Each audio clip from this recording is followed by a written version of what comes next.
How to create a board in Pinterest. Hi guys, welcome back.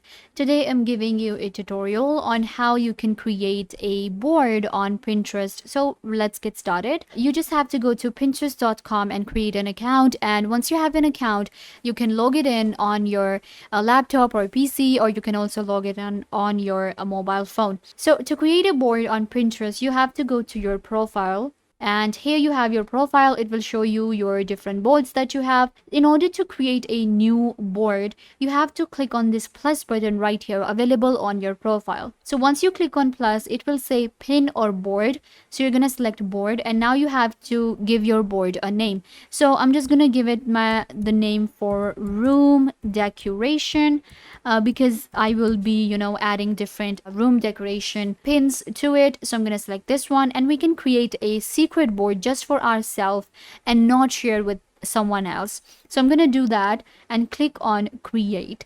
Once you click on create, that's it, your new board will be created on Pinterest. And now I can just simply add few of the different pins to my board. So there you go, you have your own board on Pinterest now. I hope that I was a big help to you. Don't forget to give this video a big thumbs up, leave a comment down below, turn on bell notification, and subscribe to the YouTube channel.